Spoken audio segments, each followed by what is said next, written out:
Good evening, and thanks for coming. My name is Cheyenne Gimbel, and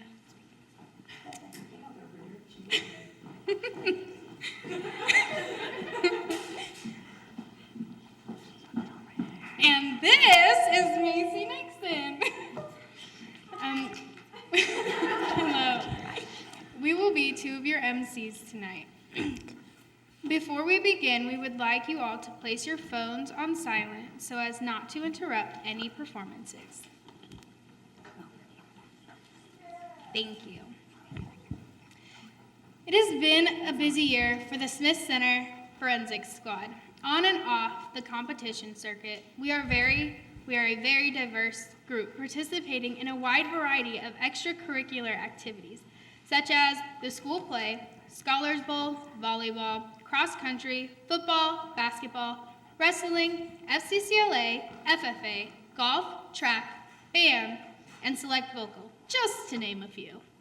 Add that to outside jobs, church activities, and of course, our number one priority, homework. Well, you get the picture. We're busy, and it's a wonder we find time to practice, let alone compete. This year, beginning on January 23rd, members of our squad attended 13 different tournaments throughout the season. We weren't always big in numbers at each tournament, but we did manage to bring home our fair share of hardware and proudly boast a third-place trophy at the Washington County tournament, as well as a second-place finish at Plainville and Beloit tournaments. Our ultimate goal is to cap off the season with more individual state medals and bring home another trophy from the 2A state competition being held at Bishop Carroll High School this Saturday, April 30th in Wichita.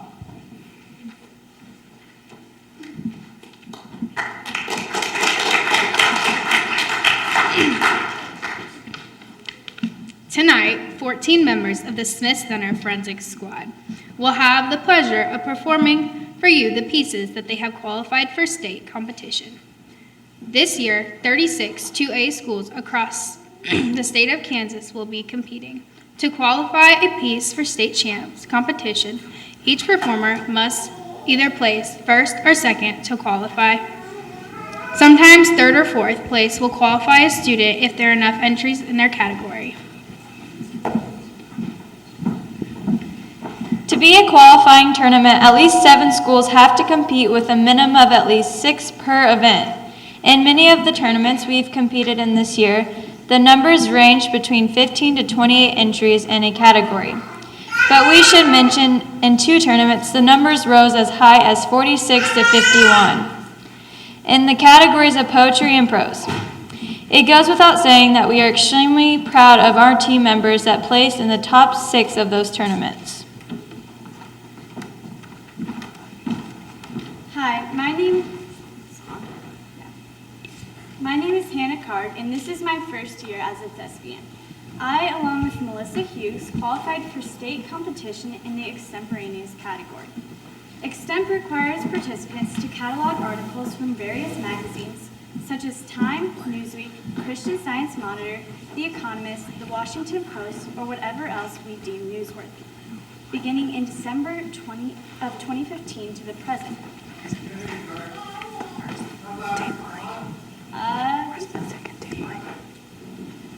No, it's not.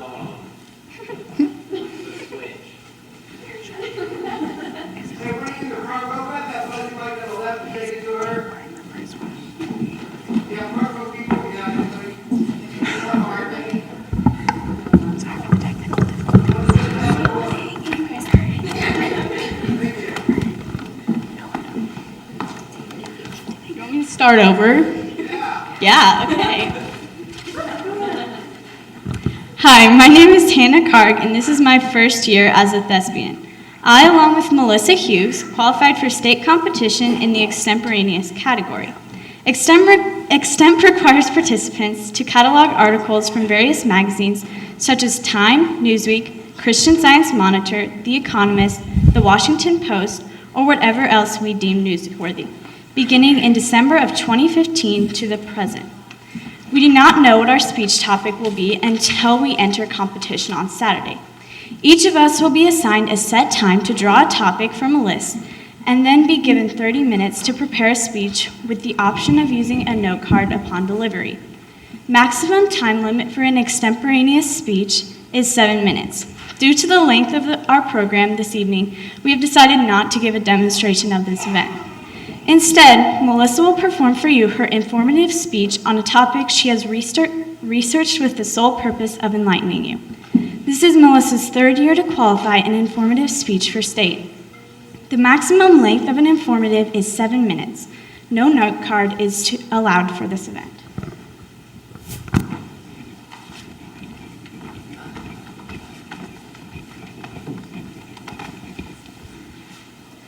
Nearly 13 years ago, my life was changed forever. I became an aunt to the most wonderful little boy anyone could ever ask for.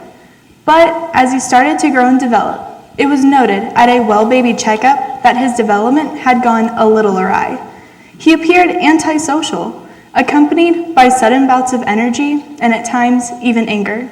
At the age of 3 years old, my nephew was diagnosed with autism, a term that was unfamiliar to me then, but I dare say is growing in popularity as the years go by.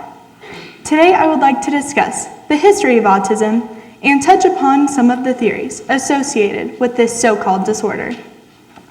Autism spectrum disorder, quite often referred to as ASD or merely autism, is the general term used for a group of complex disorders affecting brain development. These disorders are characterized in varying degrees through difficulties in social interaction, verbal and nonverbal communication, and repetitive behaviors. Statistically, according to the CDC, Center for Disease Control, some form of autism affects 1 person out of every 68 and is found to be more prevalent in boys than in girls. But how does one obtain autism? Is it a disease, a learned behavior, an environmental accident? Almost everyone associated with an autistic child has a theory. Some might sound preposterous, such as the overuse of cell phones, unnecessary ultrasounds, and even the consumption of diet sodas. You name it, the list is endless, with countless theories being suggested. In 1943, the term Kanner syndrome, or infantile autism, was coined by Dr. Leo Kanner, an Austrian physician and founder of the Johns Hopkins Children's Psychiatric Clinic. He theorized that the developmental disorder was caused by unaffectionate parenting, particularly that of the mother, whom he referred to as cold, distant, rigid, and unbending. According to Dr. Kanner, disturbed children were the product of parents who just happened to defrost long enough to have a child. Consequently, the refrigerator mother theory was born and uncontested by the medical field for nearly 20 years. Mothers of the 50s and 60s who were told that their child was autistic suffered not only crushing grief, but guilt, blame, and self-doubt. Such accusations did not set well when a child with obvious developmental problems was born to a psychologist researcher by the name of Bernard Rimland, the future founder of the Autism Research Institute. He was not willing to accept the fact that the problems his child was enduring was caused by poor parenting skills. In 1964, he wrote a book entitled Infantile Autism, the Syndrome and its Implication for a Neural Theory of Behavior. In his book, he introduced the idea that autism was the result of a biochemical defect, underlain perhaps by defective genes, but ultimately triggered by environmental assaults. One of the assaults he was referring to was based upon a theory that autistic disorders are channeled back to what he called medical pollution from thimerosal, the mercury-based preservative used in the infant DPT, diphtheria, pertussis, and tetanus vaccination. Since his research, others, such as Mark Siegel, an internist and associate professor at the New York University School of Medicine, have found similar conclusions. Statistics show that between 1983 and 2007, autism rates rose from an estimated 4 or 5 out of 10,000 children to 1 out of 150 children. And during the same period of time, the CDC's recommended vaccine schedule rose from 10 to 36. Many scientists are also convinced that autism has genetic roots. According to the NIH, National Institutes of Health, 10 or more genes on different chromosomes could potentially play a role in autism. Some may place a person at a greater risk for developing the disorder, while others may cause particular symptoms or determine the severity of the symptoms. Just 10 years ago, in 2006, Pat Levitt and Daniel Campbell, researchers at the Vanderbilt Kennedy Center for Research on Human Development, announced progress in identifying a genetic variant associated with the MET gene, a gene typically connected with cancer, that more than doubled the risk of a child developing autism. Excessive exposure to toxins in the environment have also been targeted as triggering the onset of autism. According to Martha R. Herbert, a pediatric neurologist and brain development researcher, we shouldn't assume that autism is purely a disorder of the brain. Environmental factors have as much to do with triggering the onset of autism as anything. In fact, she went on to say, autistic individuals may not be different from the rest of us, but simply more sensitive to environmental injury. They may be the canaries in the coal mine, warning us of greater impending disaster. I dare say the term ASD isn't as unheard of in 2016 as it was decades ago. More and more doctors are diagnosing children with autism spectrum disorder. The causes still remain a mystery. However, while autism cases continue to climb, so does a research centered on vaccines, mercury poisoning, genetic roots, environmental pollution, and many other theories. Thank you.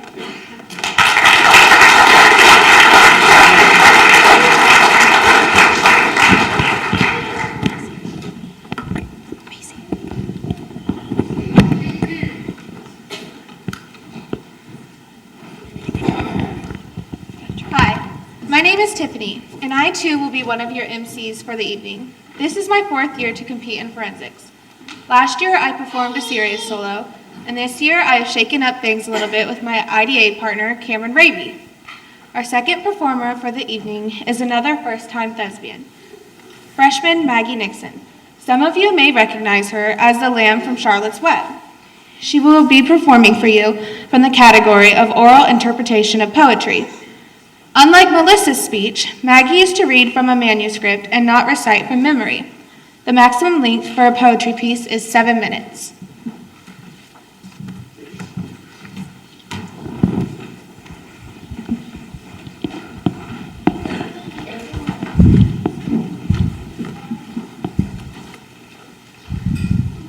Since when did being little and cute with golden curls give you the right to break it, enter, and steal?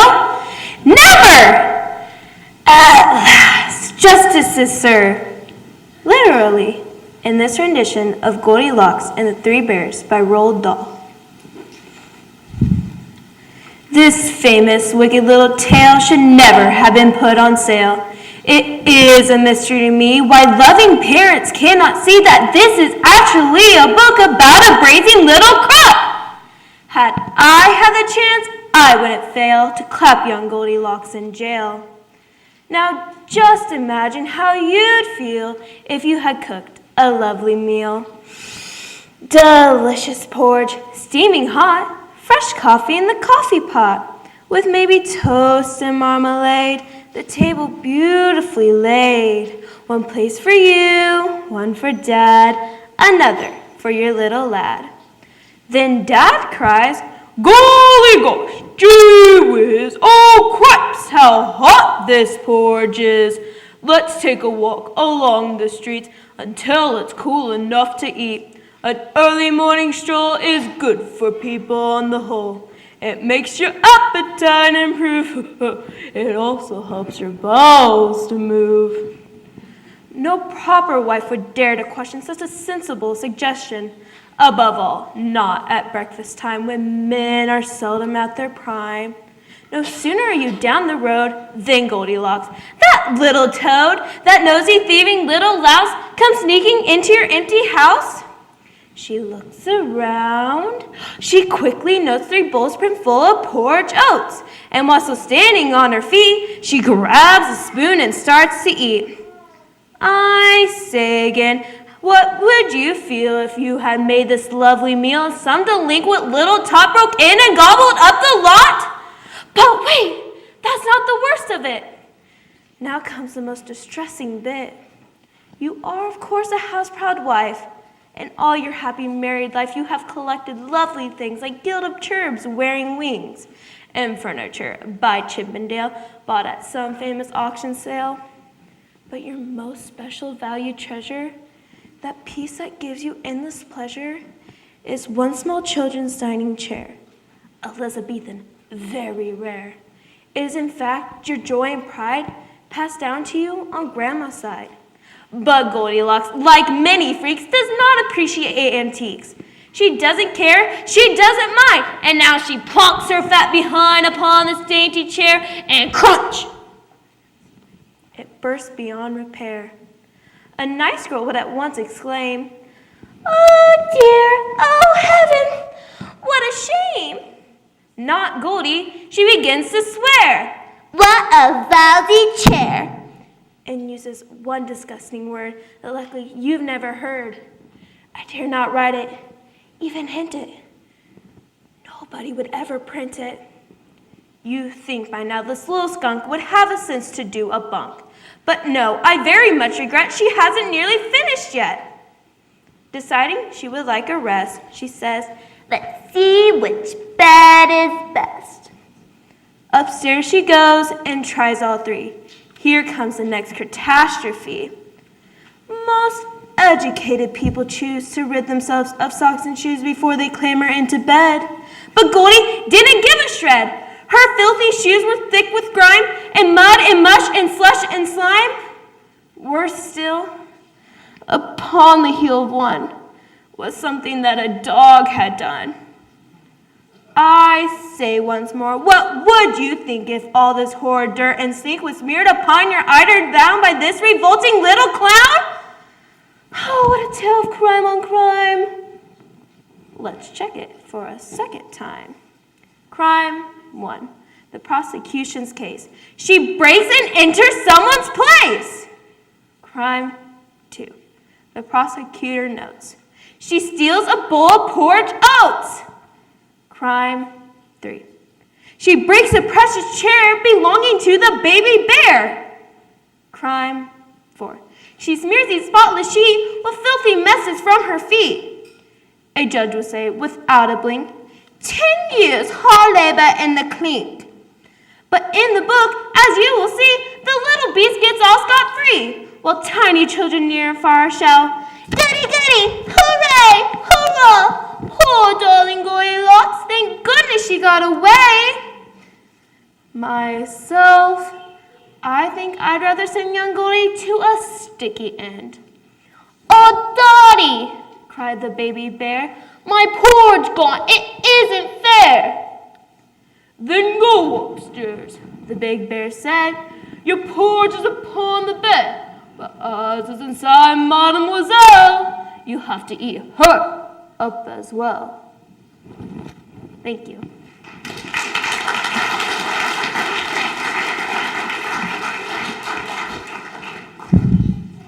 Now that we have amused you, let's continue with a humorous solo by a first-time competitor, freshman Sienna Wingerson.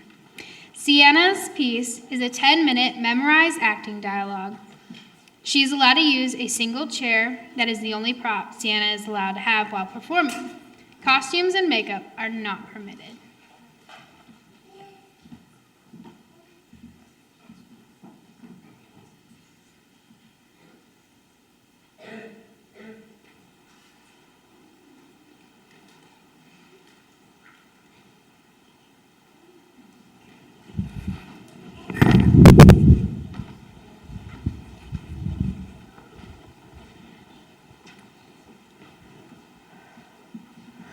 My folks always said, if you want to get ahead in this world and get a good paying job, you gotta go to college. Well, that requires money and test taking, which I'm not that great at. I'd venture to say that I'm not the only one in this predicament.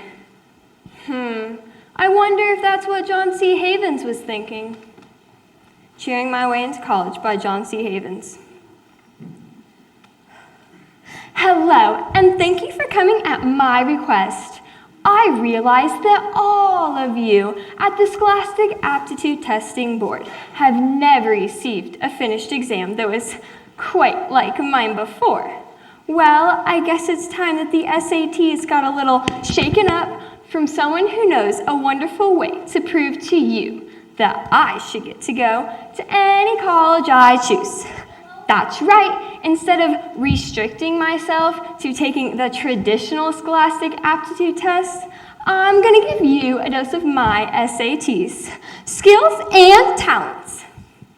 That's right, it's the new millennium, so kids ought to have a lot of options to get into the college of their choice. And I've chosen an incredibly challenging, yet dynamic discipline to prove my worth to all of you. Ready? Okay. Cheerleading, yeah, go team. Give me an S. Give me an A. Give me a T. Great, that was terrific. For all of you SAT committee members from the English testing division, that was a pun. I said terrific. A pun is a play on words intended for humorous results. Who here loves humor? I know I do. Humor can be so fun. Give me an H. Give me an A. What's that spell? Ha. Say it again. Ha. Now say it 2 times in a row. Ha, ha. Made you laugh. See, comedy can be fun. Now I'm going to tell you a joke. Right after I do this cartwheel.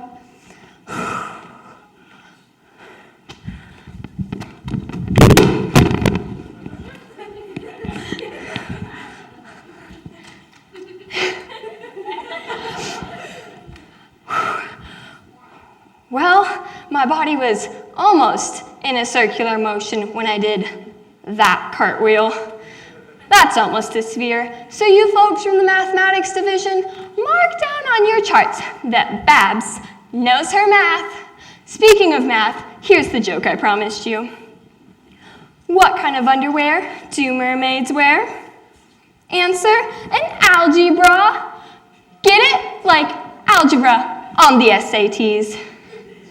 But it's a joke. Give me 2 ha-has and hopefully a few 100 points. I made that joke up all by myself. I was inspired after watching Nova. You all have to decide if I should get points towards English or math. I've got a lot more on both, so I think my bases are covered. Speaking of bases, I'd like to take this time to say that I'm worth waiting for. My body is my own. And I don't have to be physical with a boy to know that I'm special. This is sort of like the public service announcements portion of my test. And I just think it shows my well-roundedness. And that wasn't a pun. But all seriousness aside, it's important to take public service announcements very seriously. Yeah, Sometimes they're about smoking. Sometimes they're about salmonella. Either way, as part of the public, I've really enjoyed all the service announcements that I've heard. Every last one. Now give me a P, give me an S, give me an A. What's that spell? PSA! Here's another quick little PSA. Babs is totally cool. All right, now it's time for a word problem. No problem for me. Chug, chug, chug, chug, chug, chug, chug, chug. I'm a train. Choo choo. If one train leaves Washington, D.C. going 50 miles an hour plus chug, chug, chug, chug, chug, chug, chug, chug. Another train leaves Chicago going 80 miles an hour, and both trains are headed towards Philadelphia, which train will arrive first? Easy, just go to the train station and see, or go to the World Wide Web for train schedules. Give me a W, and another W, and another W. Now give me one more W. What's that spell? World Wide Web. Wheelie. That's another pun, by the way. Can I get extra credit on the English portion of my test? All right, time for one more PSA. This time, that stands for perky, stunning, athlete. That's me. Don't be mad at me because I'm beautiful. I don't hold my beauty against any of you. My life so far has been one big American dream. And I know how hard it is when you're not, well, me. But there's just one of me, and I'm the only me I've got. And that's important. Oh, and don't do crack. Okay, I know nobody wants to finish up here, but as that one famous person once said, all good things must come to an end, which is so true. Like last year's homecoming game against the Vikings, I think all of us here will agree that our Rockets lit up the sky with their wonderful plays and ferocious attitudes. I have written something special to commemorate this marvelous event. Rockets, oh Rockets, you played with real team spirit. I love your outfits. That was a haiku, by the way. For you English monitors, thank you.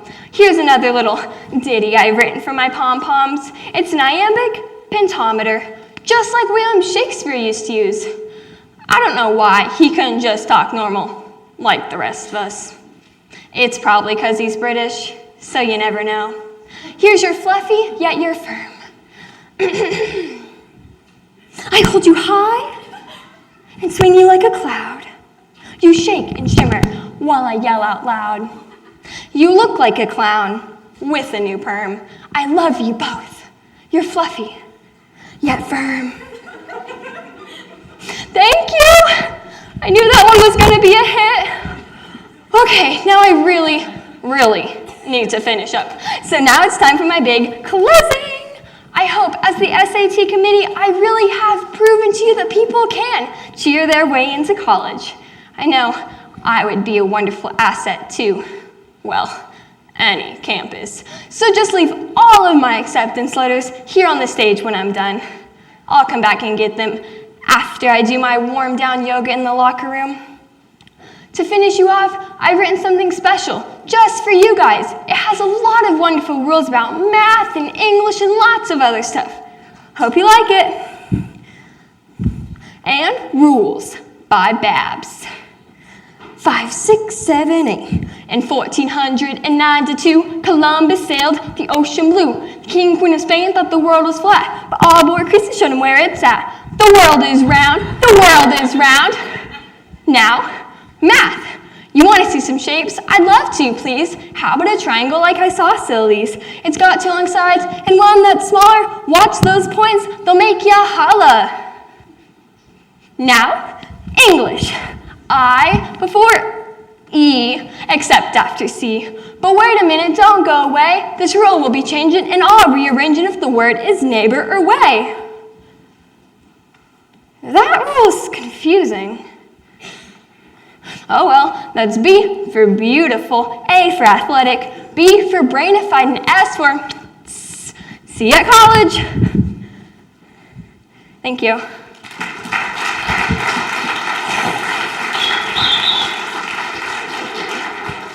Thanks, Sienna. That definitely a new twist on a way to take those college ACTs. Our next performer is a sophomore, and this is her second year to compete at state. Taya McCoy will perform for you her interpretation of a poetry piece. There are many different genres of poetry. Some rhyme and some don't. Some tell stories and some just describe things. Some are amusing and others are serious with a message to tell.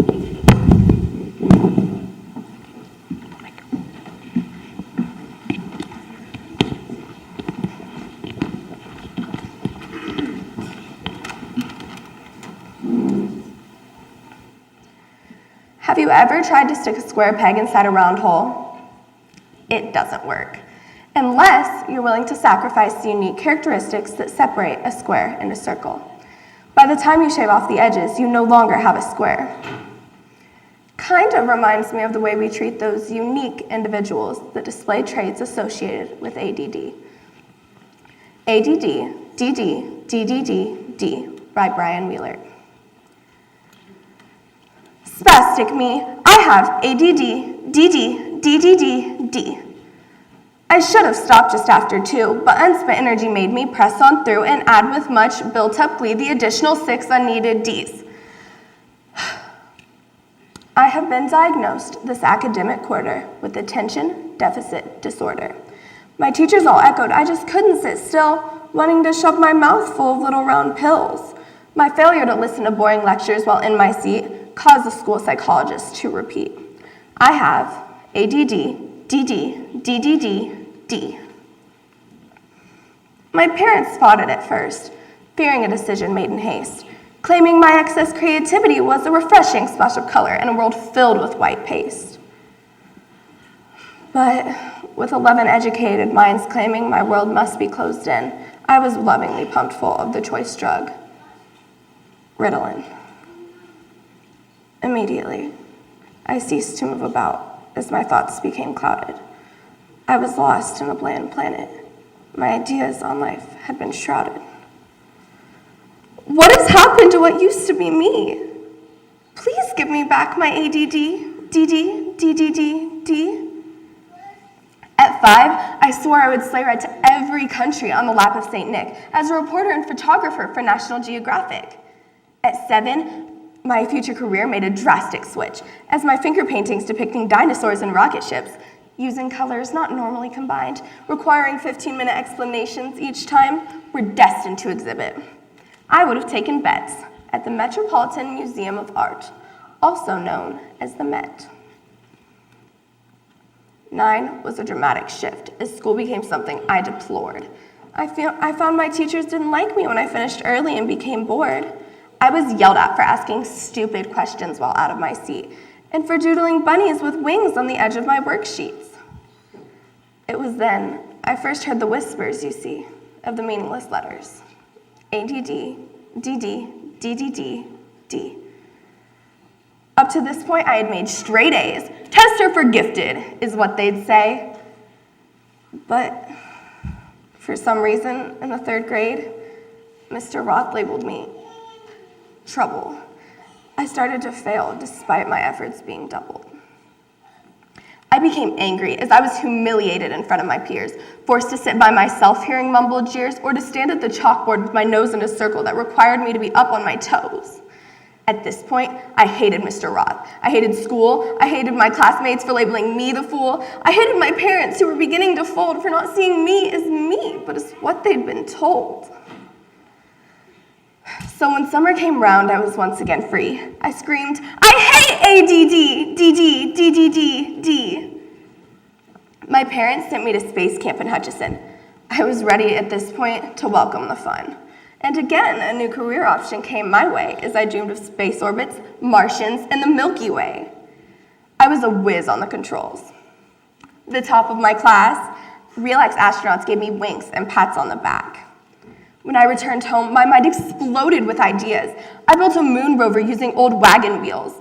I created a world right in my backyard with alien monsters from worlds afar. Bananas' laser guns, gone brown from the rust. Trash can lid deflectors were a survival must.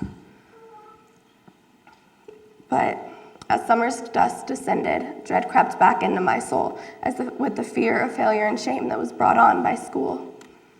My 4th grade teacher crippled me with the words within a week of ADD, DD, DDD, D. It seems I learned at an early age. You are judged quickly on what others say. The awesome creative kid that was me was never given a chance to let them see that I was inquisitive, smart and fun, amusing and spectacularly witty with puns.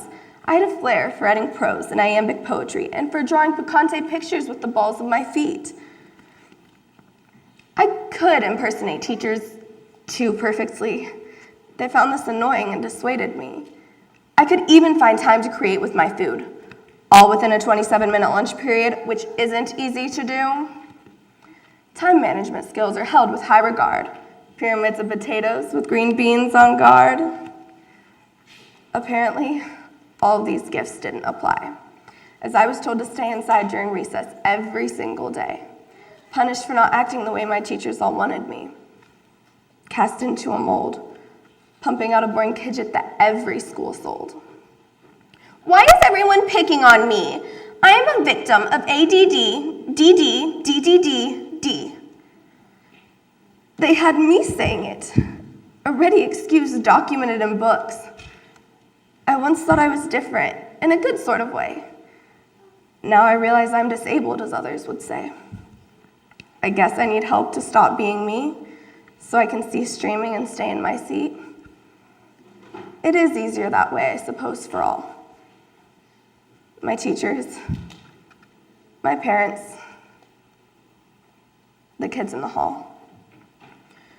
I finally surrendered, swallowing more than a pill, you see. I swallowed my future, my life, my personality.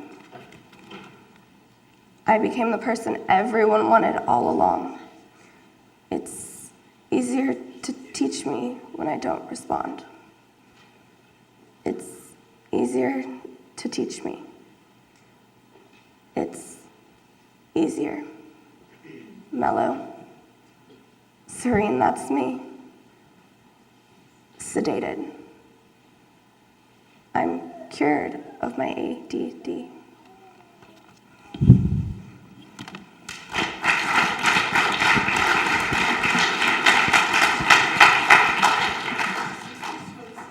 Okay, time to lighten things up a little and get back to the acting mode. Our next performers are sophomores Natasha Colby and Jordan Shoemaker.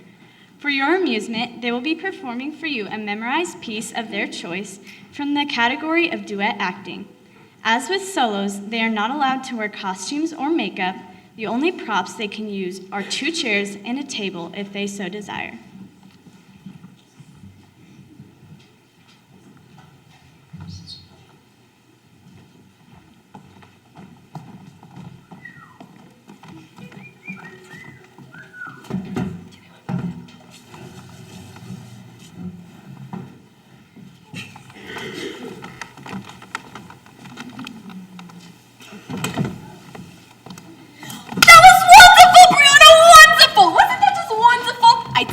All those years of practicing have finally paid off. Wonderful, Brianna, wonderful!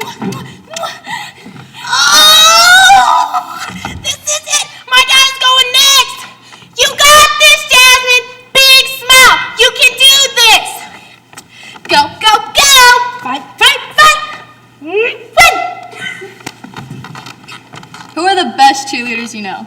Moms, they're the best. Cheering you on all the way. They got your back from day one. Yeah, they do anything for you. Anything. But sometimes, the tryouts. By Lori Allen. Now, how long has Jasmine been preparing for tryouts? Since this summer? Brianna started in the crib. What? As a newborn? That's right. Every time I go and change the diapers, we work on stretching and practicing new cheers. Go Cobras, go! Go Cobras, go! She just coo and smiled me right then I knew she was destined destined to be a cheerleader.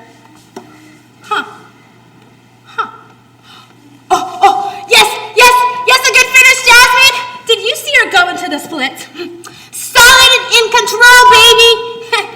And look, she's still smiling.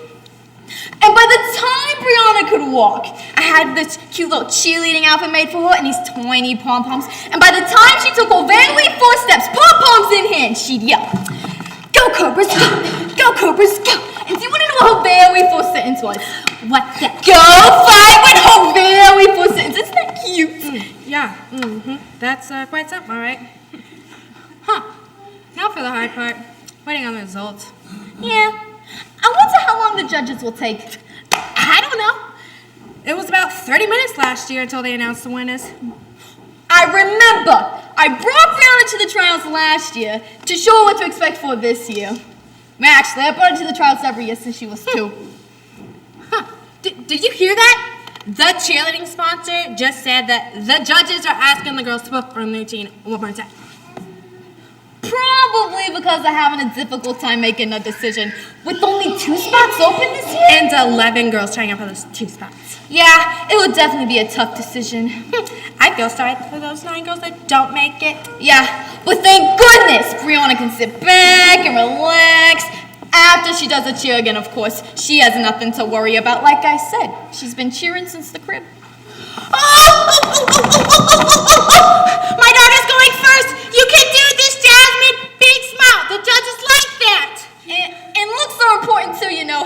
Brianna's been tanning all winter long. Just look how beautiful her skin looks. I even had her teeth whitened. If you ask me, she looks like a California beauty queen. You can do this, baby. Okay. Red, wet, hot. Our team is wet, hot. Hey, watch it. Red, wet, hot. Watch it. Once we start, we can't be stopped. Oh, I forgot I can't do that. Sorry, excuse me. That wasn't too bad. Your daughter, that is. Why, thank you. I think she's wonderful. Now, does Jasmine take lessons? Yes, from a college student down the street. And how long has she been in lessons? Since this past year. Personally, I don't think it's starting them out too young. You can damage their little butt before they're ready, you know? Well, I disagree. From the crib to the football field, Brianna's been cheering since she was a baby. I remember one day when I was changing her diaper, she started kicking her feet to the rhythm of a new cheer I was teaching her. Are you serious? It's true. And by the time she was just 3 years old, I caught her teaching our dog a little cheer she made up all by herself. Granted, it was a little doggy cheers with barks in it, but it was adorable. Oh, Brianna's up! Come on, everybody! Stand up and clap your hands. Clap your hands to the winning beat. Yell real loud and stomp your feet. Ouch! That was my foot you just stepped on! Victory's ours and ours to keep. Victory's ours but can't be beat. Not bad. Wonderful! Now for the waiting. Yeah. Oh, I'm so excited! Oh, Brianna has been preparing for this day since she was a baby. I doubt your daughter knew what she wanted when she was a baby. Well, besides needing milk and a diaper change. It's true. It's like the very first moment Brianna began to cry. She would say to me, "Mommy, I want to be a cheerleader when I grow up." She did not say that. Well, not those exact words, but her little cries told me that. Well, with Jasmine, I simply asked her what activities she'd like to participate in. And believe it or not, she decided to become a cheerleader all on her own. Give us the results already, Judge! The girls look nervous, don't they? Yeah. Brianna looks fairly calm. I bet that the 6 returning girls are anxious to see what 2 new girls will be joining them. Yeah, and I do feel sorry for the girls who don't make it. I'm sure there'll be a lot of tears and heartaches here shortly. I'm afraid you're right. Oh, I'm so excited! Aren't you excited? Look, I think the judges are tallying up the scores. Yes, and announcements will be coming soon. And not soon enough. My sister Joni's setting up the party table as we speak. What party? Celebration party! I rented out a room at the country club. I was up all night baking this big chocolate cake, and on it it says, Brianna, cheerleader. Well, what do you do if she loses? She won't lose, silly. Looks like the judges at the tables handing themselves to Mrs. Waters! Oh, this is it! Did you hear that? The judges didn't have a difficult time deciding because the girls were so good! And they wish they could take everyone, but they can only pick two, which will be my Brianna and... Wait, what was that? But they'll pick in everyone? All 11 girls? But that's not fair. Isn't that too many cheerleaders with 6 returning and 1, 2, 3, 4, 11 trying out? That's 17 cheerleaders, Judge! Where's the competition? Obviously not here. Well, this is ridiculous. Brianna's have been preparing for the stage since she was a newborn. We're the heart of all the girls making it. Look, are they congratulating each other? I just want to protest right here and right now. How dare they allow all the girls to make it? What, just to prevent from hurting their feelings? Who cares about their feelings? We just want the best 2 girls. Just pick 2, Judge! And now she's having my daughter! Brianna! Stop it! And now they're all giving each other high fives. You know what? I'm gonna go give Mrs. Waters a piece of my mind. How dare she let the judges allow all the girls to make it?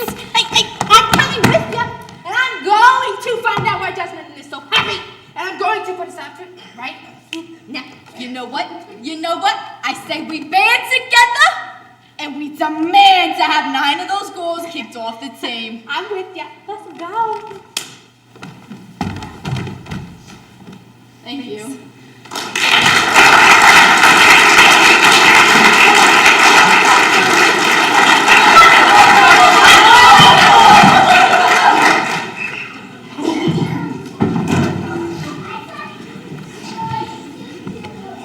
Hello everyone, my name is Cale Rogers, and at this point in our program we would like to take a moment and explain about an event called Improvised Duet Acting, more commonly referred to as IDA.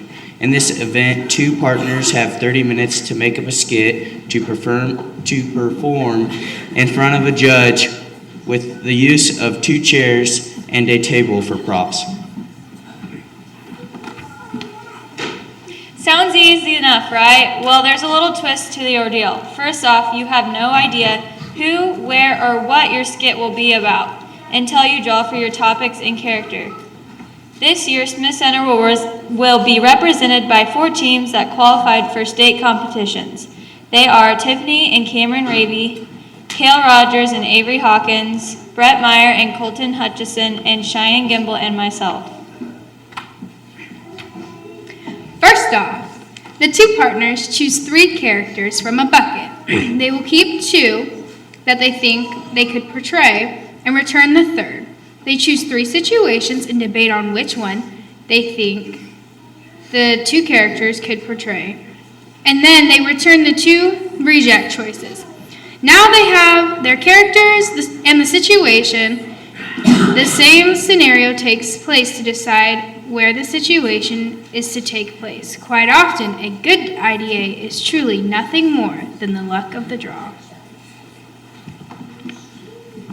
For your entertainment this evening, sophomores Colton Hutchinson and Brett Meyer have requested to demonstrate the event. Hawkins. Hold on. This is their first year of competing on the forensics circuit, and they have been quite successful with 3 gold medals for 3 tournaments. But unfortunately, Brett Meyer is sick tonight, so Avery Hawkins will be filling in for him.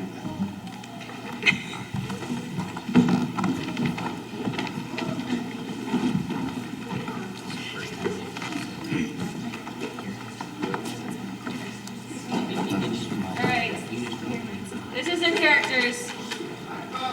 Okay, they have their characters and they're going to draw 3.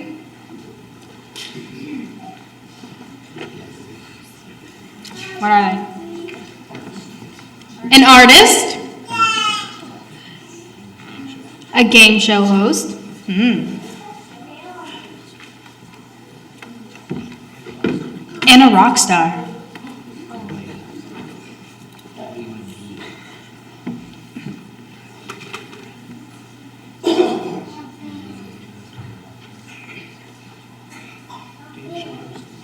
Ooh, a game show host and a rock star.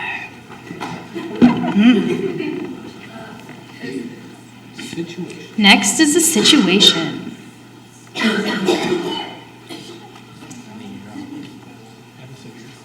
Have a severe cold.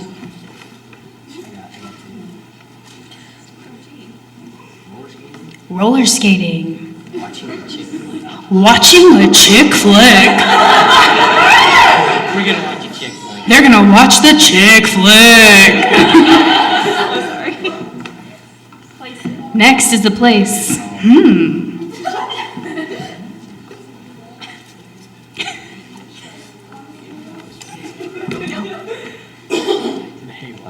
Ooh, in a hayloft. Loft. Ooh, a candy factory. Oh, and the beach.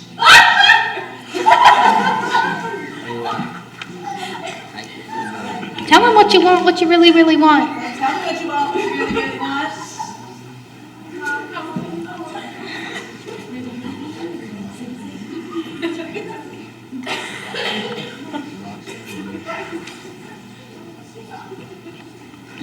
They picked the beach.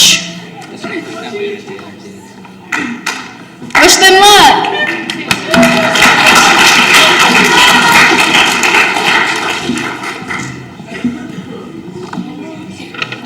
Now, while they're taking their 30 minutes to prepare, our sixth performer for the evening is a 2-event state champs qualifier, Cameron Raby. As we mentioned earlier, she will be competing with Tiffany in the category of IDA and also the category of oral interpretation of prose.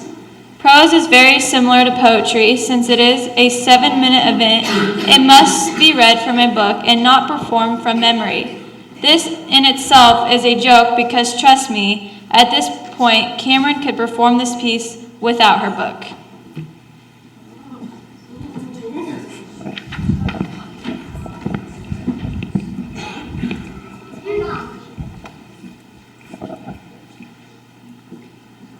Who murdered my wife? I don't know, but I will find out. You ended her life and left mine empty forever. Don't sleep tonight. Think about my murdered wife. Think about my motherless son. Words from a book, yet words that just as easily could have made yesterday's news. C.S. Lewis once said, "Experience is the most brutal of teachers." And how often have we asked ourselves, if only I knew then what I know now? Driver's Ed by Carolyn B. Cooney.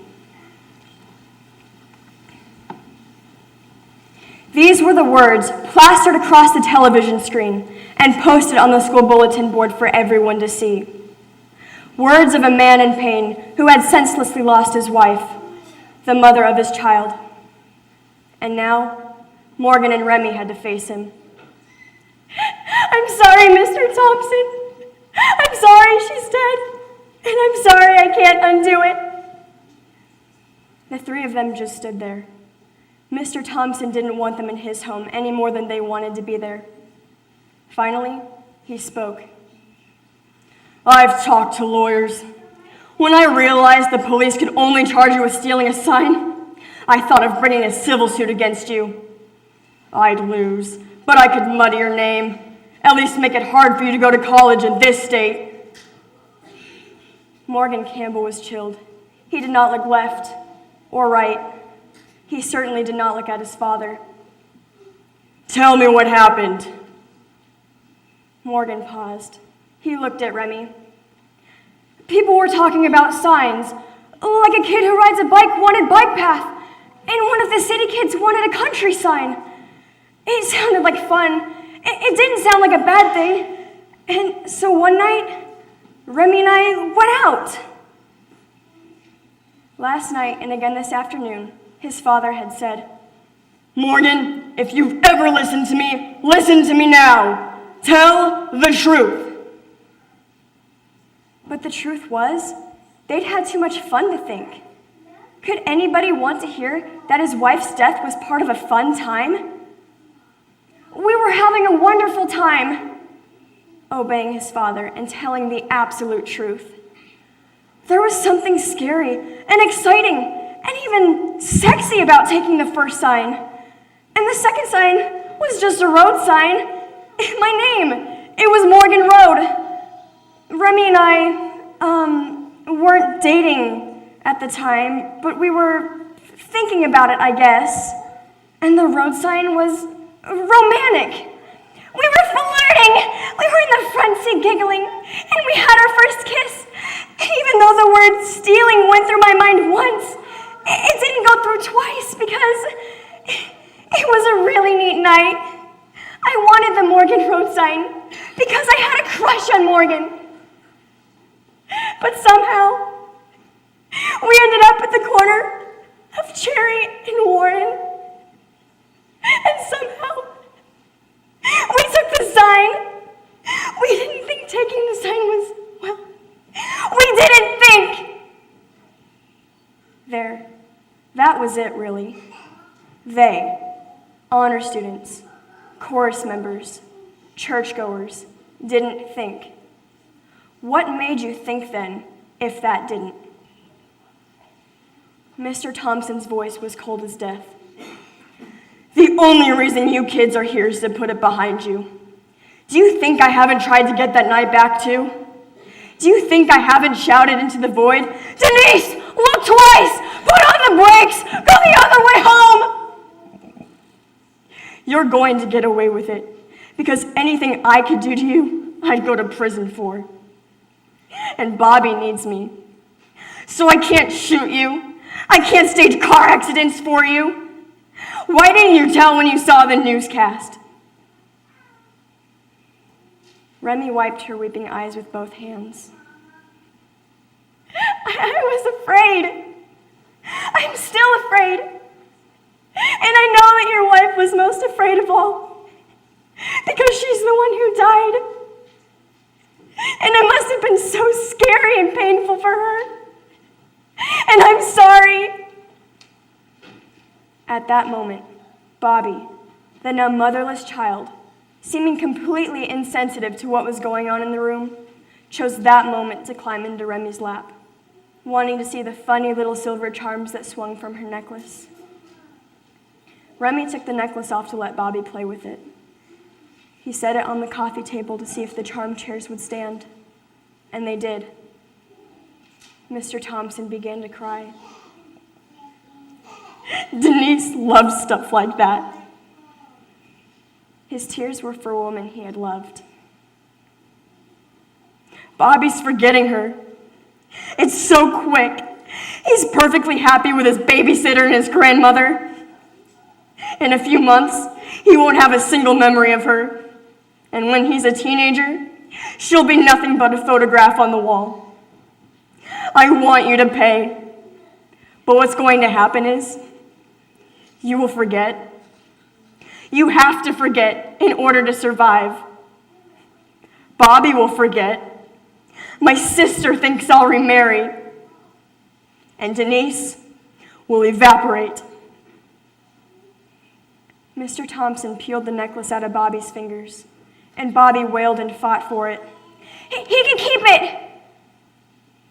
No, I think we have enough souvenirs of what you did to us. Thank you.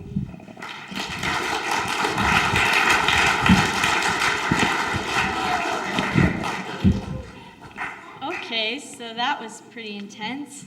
We're going to continue with the serious side of our program with the returning state qualifier, sophomore Camden Deeds. Yep.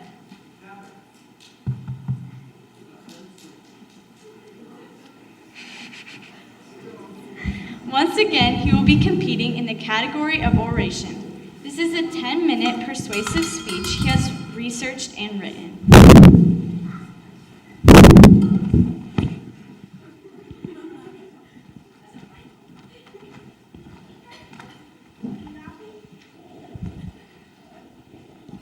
Almost 4 years ago, 5-year-old Colin was struck by a cart and suffered severe head trauma, resulting in brain death. Suddenly, his parents' world was falling apart. Their lives were forever changed. Their son was going to die, and they had no control over it. They took what little control they had in the situation and chose to donate his organs, allowing for something positive to come out of such a tragedy. They chose to give the gift that keeps on giving. They chose life for the 5 recipients of Colin's heart, liver, kidney, and intestine. Today, I'd like to talk to you about this miraculous gift, its history, statistics, and myths. As early as the 18th century, researchers began experimenting with organ transplantations on animals and humans, with the first successful transplants taking place between sheep, goats, pigs, and other mammals, taking place in 1906. In 1936, the first human-to-human kidney transplant was performed in Russia by Dr. Voronoi. But, according to the National Kidney Foundation, it wasn't until 1954 that surgeons Joseph E. Murray and John Hartwell Harrison, in collaboration with nephrologist John P. Merrill, performed the first successful kidney transplant. In 1963, the first successful liver transplant took place at the University of Colorado. And later that same year, a patient survived a lung transplant for a few days. But it wasn't until 20 years later at Toronto General Hospital that Dr. Joel Cooper was credited with the first successful lung transplant. 1967 was the year that Dr. Christian Barnard performed the first successful heart transplant in Cape Town, South Africa, with the U.S. to follow in 1968 with a successful transplant performed by Dr. Norman Shumway at Stanford University. There were many failures over the years, but by the mid-20th century, successful transplants of hearts, livers, kidneys, pancreata, intestines, lungs, and heart lungs are now considered routine medical treatments. Important medical breakthroughs such as tissue typing and immunosuppressant drugs allow for more recipients and a longer survival rate for those recipients. Unfortunately, the need for organ transplants continues to exceed the supply of organs. But as medical technology improves and more donors become available, the number of people who live longer and healthier lives continues to increase each year.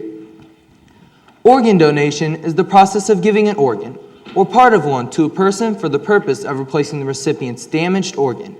Traditionally, this is thought of to be between a deceased contributor and a living recipient. According to Donate Life, in the year 2014, more than 8,500 donors made possible approximately 24,000 organ donations. The gift of 8 organs can be transplanted from one donor: the heart, 2 kidneys, liver, 2 lungs, pancreas, and intestine. Gifts of up to 50 tissues can be transplanted from one donor, such as bones, tendons, ligaments, cornea, skin, heart valves, and veins. The majority of deceased organ donors are brain-dead individuals. This should not be confused with people who are in a coma. The two conditions are not the same thing. People can and do recover from comas and are not candidates for organ donation. Brain death, on the other hand, means that the brain has permanently ceased to function and no longer has blood circulation. This usually occurs from massive trauma to the brain, such as an aneurysm, stroke, or automobile accident. Only after all efforts to save the patient's life have been exhausted are tests performed to confirm the absence of brain or brainstem activity. Once declared brain dead, the use of mechanical ventilation and medication keeps the heart beating and blood flowing to the organs until a suitable candidate is matched. But not all organ donations are received from deceased individuals. In fact, the first successful living donor was the first successful kidney transplant I spoke of earlier that took place between identical twin brothers. Currently, more than 1/3 of all organ donors in the U.S. are living organ donors. According to the U.S. Department of Health and Human Services, living donations may take place in the form of a kidney or portions of the liver, lung, pancreas, and intestine. Also included are tissue donations, such as amnio, skin and bone, as well as blood, marrow, blood stem cells, and umbilical cord blood. As a result of the growing need for organs for transplantations, living donation has increased as an alternative to deceased donation to the tune of about 6,000 each year. Statistics show that most of these take place between family members or close friends. Although the increase is encouraging, studies by the American Living Organ Donor Network continue to portray that one person dies almost every hour waiting for an organ transplant, and that over 90% of those waiting could have been helped by a living donor. So, why aren't there more living donors? I mean, you don't have to die to help someone out, and even if you are dead, so what? You're not using your body anymore, so why not become a donor? According to the U.S. Department of Health and Human Services, here are some of the most common excuses given as reasons for not donating. Myth number 1. If doctors know that I'm registered to be an organ donor, they won't work as hard to save my life. Far from it. The first priority of a medical professional is to save lives when sick or injured people come to the hospital. Organ and tissue donation isn't even considered or discussed until after brain death is declared. Typically, doctors and nurses involved in a person's care before death are not involved in the recovery or transplantations of donated organs. Myth number 2. An open casket funeral isn't an option for people who have donated organs. The truth is, organ and tissue donation doesn't interfere with having an open casket funeral. The donor's body is closed for burial, so there are no visible signs. For bone donation, a rod is inserted where the bone is removed. For skin donation, a very thin layer of skin, similar to a sunburn peel, is taken from the donor's back. Because the donor's body is closed for burial and lying on his or her back, no one can see any difference. Myth number 3. My family will be charged if I donate my organs. No way. The organ donor's family is never charged for donating organs. The family is charged for the cost of all final efforts to save your life, and those costs are sometimes misinterpreted as costs related to organ and tissue donation. The cost for organ removal is charged to the transplant recipient. Myth number 4. Maybe I won't really be dead when they sign my death certificate. Are you kidding? Although it's a popular topic in the tabloids, people don't start to wiggle their toes after death is declared. In fact, people who have agreed to organ donation are given more tests at no charge to their families to confirm that they're truly dead. Myth number 5. My religion doesn't support organ and tissue donation. In reality, most major religions support organ and tissue donations. Typically, religions view organ and tissue donations as acts of charity and goodwill. And finally, myth number 6. I'm under age 18. I'm too young to make this decision. That's true, in a legal sense, but your parents can authorize this decision. You can express your wish to donate to your parents, and they can give their consent, knowing that's what you wanted. Children, too, are in need of organ donations, and usually need organs smaller than those an adult can provide. The statistics are staggering. According to the American Transplant Foundation, more than 123,000 people are currently on the waiting list for a life-saving organ transplant. One more name is added to the national transplant waiting list every 12 minutes. Studies by the U.S. Department of Health and Human Services indicates that each day, an average of 79 people receive a life-saving organ transplant. That's wonderful. Lives are being saved. However, try consoling the families of the average 22 people who die each day waiting for an organ transplant that can't take place because of a shortage of donated organs. Suddenly, 79 isn't enough. Colin's parents got it right. They gave the gift of life. Think about it. I know I have. Thank you.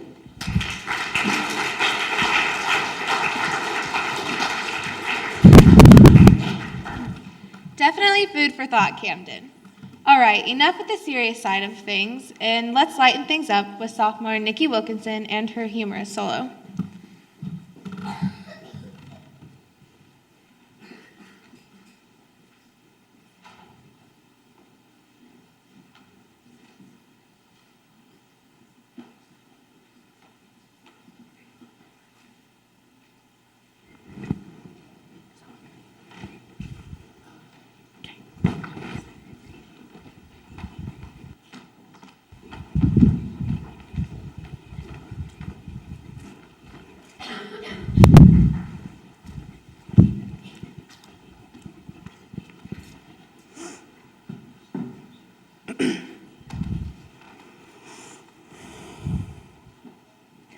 Dads, I know they do what they do with the best intentions in mind, but sometimes, ugh! The Cowgirl by Ken Bradbury. Don't take me wrong, and please don't quote me on this. I mean, I wouldn't want him to find out, then I'd be in real trouble. But if y'all have got a minute, I've got a secret for you. Promise you'll keep it quiet? Do you promise? Okay, here's the secret. My dad is trying to ruin my life. I'm not kidding. He hatched the plot the day I was born. Really, this is not just a speech. This is the honest to God's truth. And how is he doing this? My father is trying to establish that me, being a farm girl, surpasses all other human endeavors. Okay, for those of you who don't know a thing about farming, let me set a few things straight. We don't ride to school on a mule. We don't sleep with the chickens. And some of us even have indoor plumbing. My dad was born on a farm. His dad was born on a farm. His dad was a farmer. And well, listen. Do you remember how one of Adam and Eve's boys decided to till the soil? We have an old picture of him at one of our family reunions. My dad always dreamed of having a boy to farm alongside him. Before I was born, he purchased a set of toy tractors, a toy tool set, and painted my baby room blue with Angus cows all over the ceiling. And then I was born. He asked the doctor, "Aw, hi. Are you sure?" But my dad isn't one to give up. He figured, heck, I'll just slap a pair of overalls on until she's 21. And maybe she'll turn into a boy from the chemicals in them work boots. But here I am, a semi-normal teenage girl with the hopes and dreams of any girl, stuck with a dad who wonders why I don't have the urge to go out and wrestle steers. My friends will sit around in our last class on Friday afternoons and say to each other, "What are you doing this weekend, Jenny?" And Jenny says, "Oh, I'm so excited! Mom is taking me to the mall and we're spending the entire day at Lord & Taylor and Victoria's Secret just doing girl stuff." "Wow, sounds great. And what are you doing, Allison?" And Allison says, "Me? Oh, nothing much. We're taking off to St. Louis to see a game and do a little shopping at Central Station. Mom says I can have a manicure and get my hair done in one of those fancy places." "Wow, sounds great. And what are you doing, Nikki?" A quiet drops onto the room of girls as the entire group turns to look at me. I try to smile. I try to think of an elegant way to tell what Dad has planned for us this weekend. I mean, how do you say, "Oh, we're going to scoop manure and slop the hogs," in a French accent? I stumble around for a minute, then mumble, we're gonna clean a few things out and prepare some food." They nod and smile, not having any idea what I've just said, which is just the way I want it. I just feel like my girlhood is passing me by while I'm standing out in the cornfield. Last week, we were talking during PE, and Stephanie said, "Can you guys believe the price they want for Guess jeans these days? I mean, I'm going to be reduced to wearing my old Calvin Klein and Paris Sport Club. Oh, I know what you mean. Mama just bought me some of that new Giorgio Armani perfume, and I think it's worth every dollar. And then they turned to me. And how about you, Nikki? Don't you have anything to say? My mouth drops open. I mean, I've got to at least talk like a girl, even if my dad doesn't believe I am one. Frantically, I searched my mind for something intelligent to say. Did you guys know that if you use enough Furdan insecticide that you can increase your corn yield by over 20%? Now, their mouths drop open. They look at each other out of the corner of their eyes, sort of the way they do when somebody walks into the president's inaugural ball wearing a Burris Seed hat. Last year, we had to do an informational speech in class. Pick a topic you're familiar with, said Miss Hayes. Jo Ellen told the class about how she made a 4-layer chocolate cake. Jane explained how to paint fancy pictures on your fingernails. And Laura told us how she made a skirt out of her mom's old drapes. And then it was my turn. I wouldn't say my speech was unusual, but it was certainly the first time that my class heard a speech on chicken breeding. It was my dad's idea. Dad, what are the chances that Miss Hayes is ever going to need to know how to raise a brood of chickens?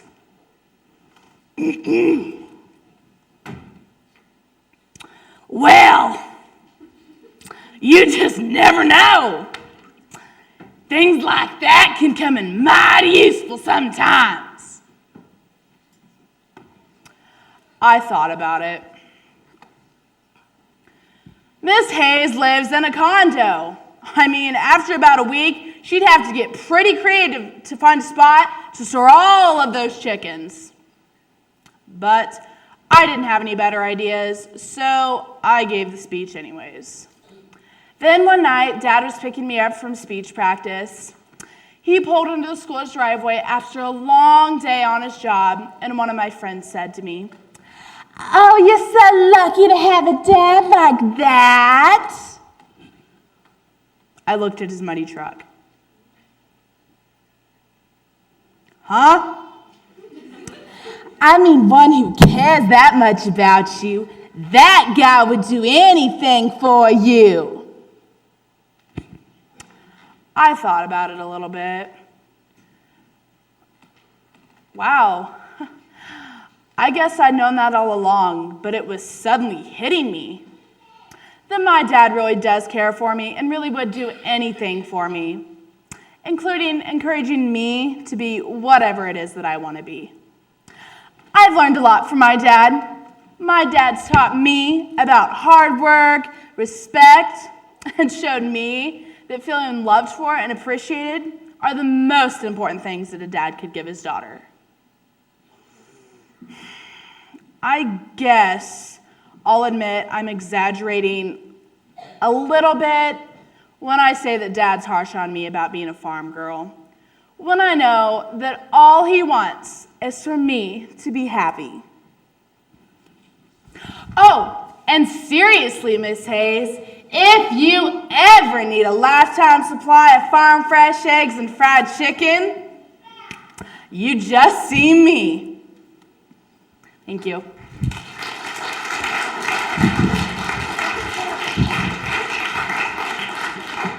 Thanks, Nikki. Now that you have lightened up things a little bit, let's bring Avery and Colton back out. It's hard to believe 30 minutes have flown by so quickly. In this category of acting their pair is only allowed to use a table and 2 chairs as props. No note cards or costumes of any sort are permissible. And it should be noted that the skit must be at least 4 minutes in length and no longer than 7. The stage is yours, guys.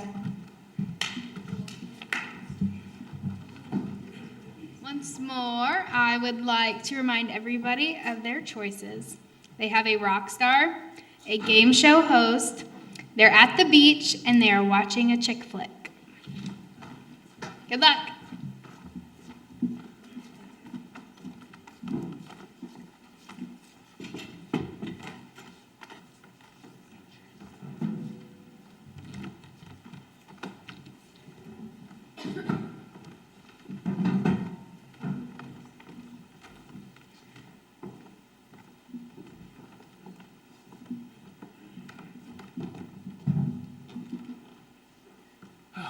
So pumped for this. Hold on. Is it you? Is it you? You got a piece of paper? You. The Steve Harvey. I am the Harvemeister, yes. Yeah, I don't have a piece of paper, but okay. Right there work? Oh, yeah. Okay. Hey, you want to give me that? Okay. What are you doing? You want that, trust me. Who are you? Well, my friends like to call me Gene Simmons! Gene Simmons? From Kiss, baby, you know it. You're my favorite rock star. And you're my favorite game show host. It's an honor to meet you, Gene. That's pretty good, isn't it? That's it. So what are you doing out here on the beach? Oh, you know the beach, my favorite place to be. And tonight, they got the beach showing. Guns a-blazing. Guns a-blazing? Yeah, they put it right out there, right by the ocean. Oh, it's a good one today, folks. We got the Hawkins and we got the Hutchinsons dueling it out. 300 points at a chance of fast money. Hey, you all right? I'm fine. You good? Okay. Just work, and when we come back, we'll see if Brittany can have the $1 million case. Case number 9, as she is chosen. Hey. Oh, man, Steve. Yeah, what? You ain't looking so good, man. Why is that? When have you slept a full night's sleep? What's today's date? 26th of April. April 26th? Yeah. 2016? Yeah. What was last month? January, February, March. March 3rd, probably. Oh, man. Here's a 5-hour energy. We use these all the time. That gets us through the concerts. You good with that? I'm good, man. All right. You ready to go? You going to this, too? Oh, I'm going to Guns N' All Blazing. right. What would happen when a rock star like myself And a game show host like myself were at the beach watching a chick flick? This is Unexpected Entertainment by Avery Hawkins and Colton Hutchinson. All right, I think it's $15 for the ticket. $15, all right. I got it. You got it? Sweet. 30, 2, please. Yeah, thank you. Guns a-blazing. Guns blazing. Guns blazing. Yeah, all right. 2 seats right here, man. All right, let's go. You want that? Yeah. Take your seat. Cannot wait for this. Okay. All right, yeah. That's how we do it around here. Look, they got tables behind the seats in front of you, so you can put your popcorn in. Oh, And thanks. they bringing the popcorn to you. Look how big this is. Oh, man. What's this? Pepsi! Oh, yeah. You drink Pepsi, Gene?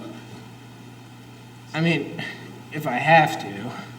And you didn't get me one? Pepsi! Yeah, there we go. There you go. Just tell me what you do a little bit. I mean, I know what I do. I get up there on stage, whip out that big guitar, give him the scream. Yes! They like that. I like it. Yeah, give it a shot. Yeah! Yeah, that's it. That's pretty good, wasn't it? So what about you? What do you do? Well, there's 2 families, right? And they duke it out. 300 points is the winner. Yeah. They get to the fast money round, right? $200. They have a chance to win $20,000. Hey, can you win a car too? Yeah, you can win a car. I was on that show. Gene Simmons was on my show. I was on that show. You were on my show. Fiesta 2009. 2009? Yep. Oh my gosh. He was on my show. I was. I didn't even recognize you without all the makeup. What is this? What? This isn't Guns of... The Notebook? Notebook! What did we come here for? 50? What's $15? The Notebook. It says on the ticket. I told you to tell her guns a-blazing, Gene. Sorry. Okay, you know what? Let's go. Hey, let's enjoy it. Enjoy the Notebook? Yeah. We need to get on the same page here. Okay.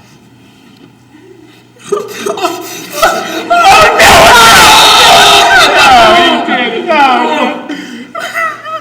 Why? It's all right, Steve. Why? Are you okay? Yeah, I'm good. What? It's so romantic, you know, the beach setting in the background. It reminds me of San Diego. I did a show in San Diego once. You did? Yeah. I didn't know they took Family Feud there. Oh, that's right, Wheel of Fortune. Summer on Wheel of Fortune? Summer of '92, I was on Wheel of Fortune. You was, man. I was on Wheel of Fortune. Hey, man, I like going to San Fran. You know, like I said, whipping out that big guitar, giving them the scream. Over and over. They can't get enough. All right. Ready to get back to this? Yeah, let's go. Oh, White House was He did it, Stevie! He did it! Well, why did they leave each other? But he had the White House! I could get you a house like that, Steve. Gene. I mean, I could pay for it. Oh, okay. Okay. Ready to go? That was intense. You know what, Steve? It was great to meet you. Great to meet you, too. If you ever need someone to, like, be your co-host... Oh, yeah. I'll call you up, man. You better. All right. Yeah. Bring it in. Thank you.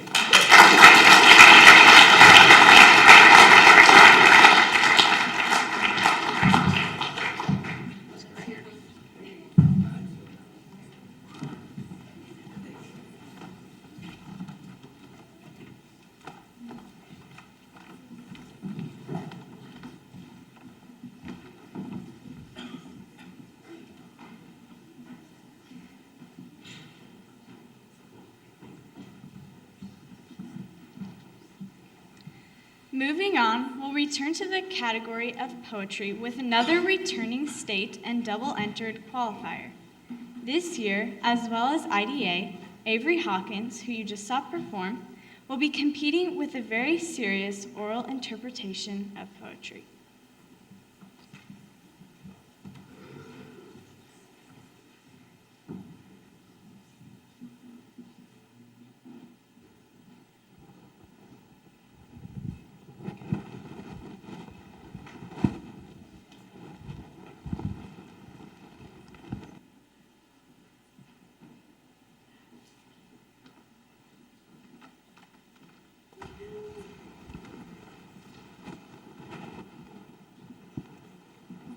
$6:55 a.m.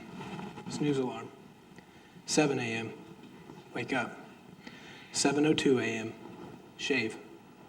7:05 a.m. Shower. 7:15 a.m. Comb hair. 7:16 a.m. Dress. 7:30 a.m. Breakfast. 7:40 a.m. Brush teeth. 7:50 a.m. Leave for work. 7:59 a.m. Arrive for work. An average day in the typical American father's life is unmemorable. He lives his life on autopilot, putting off until tomorrow what should be done today. He goes through the motions, ignoring the clock that's ticking his life away. Maybe one day he'll be fortunate enough to realize that it's all in the timing by Jason Sheets. There, I got it. Wait, what if I have to go to the bathroom? Darn. 6:50 a.m. Snooze alarm. 6:55 a.m. Wake up. tick, tick, tick, tick. What? Pick up what? Oh, no. No, I don't have the time. Yeah, love you too. Later. No, later. 9 o'clock, check email. 9:06, open email. 9:15, check voicemail. 9:18, check faxes. 9:20, answer beeper. 9:25, return calls. 9:35, check email again. 9:38, check faxes again.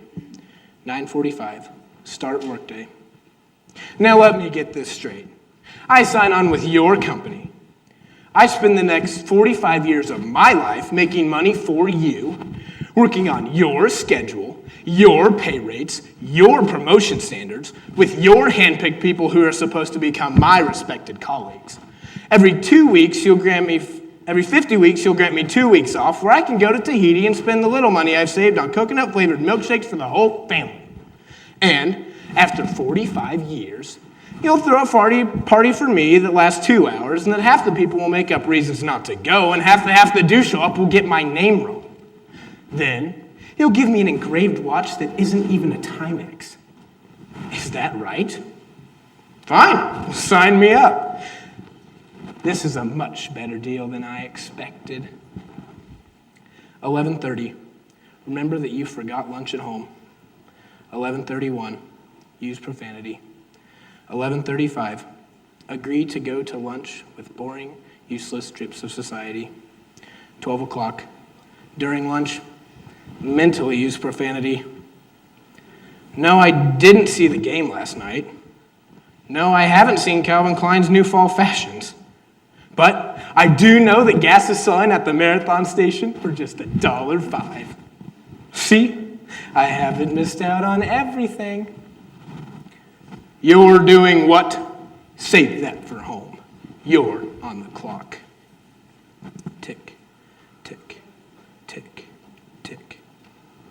When I'm a parent, I'm going to do everything differently. I'm going to play catch with my son every evening that it's not raining. I'm going to sit my daughter on my knee and let her bounce up and down. I'm going to bring my wife roses every Friday. I'm going to fix up the house, learn to cook, fix my wife breakfast in bed, build my kids a treehouse, do my own oil changes, help my son get more Cub Scout badges than anyone else, get in shape, get a life, get a hobby. When will I find time to do all this? Oh, I'm not worried. I'll make time. Tick, tick, tick, tick. 5 o'clock, return home. 5:01, see list of jobs for you posted on refrigerator. 5:03, get beer. 5:05, start jobs. No, Mom, can't make it home this year. Oh, you know how it is. Next year, I promise. Right now, I just don't have the time. Oh, can't you see? Daddy's busy. Go play with one of the kids over there. Oh, can't you see? Daddy's tired. This is his vacation. Go see Mommy. Oh, yes, we'll go see the ponies tomorrow. Oh, not right now. Daddy's busy. Tick, tick, tick. Dear Dad, I'm sorry I never made it back in time to see you. Mom didn't tell me that it was serious this time. If I would have known this would have been it, I would have made the time. I would have made the time. I would have, Dad. I would have. Quiet! The game's on! Oh, go ask your mom. Honey, the kids want to practice for some spelling bee or something. Can you help them out? The game's on. Tick, tick, tick, tick. 10:28, collapse in bed. 10:30, wearily watch Nightline. 10:32, fall asleep. 2 a.m., realize you forgot to tell your wife you love her. 2:02, mental note, to tell her in the morning. So where did all the time go? It flits away, and you don't even know when it happens. Time rapes you. From your family, from your friends, from your own existence. We let it happen. We'd know it's happening. And we'd taken the time. Thank you.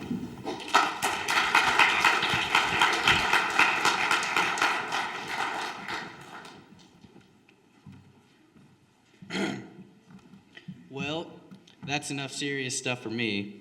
On a lighter note, here's first-year competitor and state qualifier, Jaden Peterson, with her oral rendition of prose.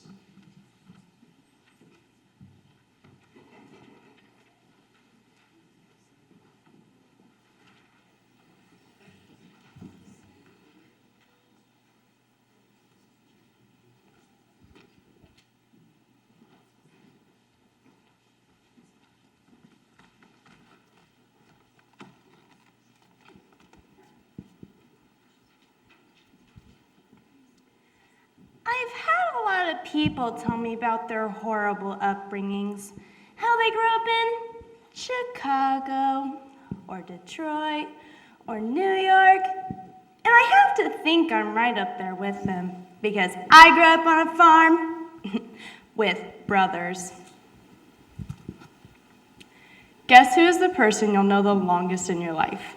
Yep, it's your sister or your brother. You live together, play together, party together, eat together, laugh together, and fight together. Some siblings have terrific sharing relationships and are the closest of friends. They share everything. But of course, sharing everything isn't always for the best in the eyes of others. Don't Encourage Him by Jason Taylor. When I was 6 years old, I was walking on a smooth path through the woods behind my parents' house when I came across this tiny lump of fur. And at first I don't think it can be alive because no matter how close I get to it, it doesn't move.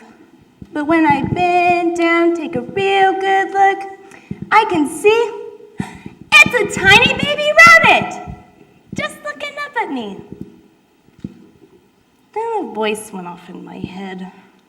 It was my father's voice. If you ever find a baby animal in the wild, don't touch it. And if you touch it, you'll leave human scent on it. And its mother will smell it, and it won't take care of it anymore, and it'll die. But I was only 6, and I thought, maybe if I touch him once, just real quick, maybe I won't leave any scent on him. So I reached down and touched him once, just a quick stroke across the back, and I realized he's just as soft as I thought he was going to be.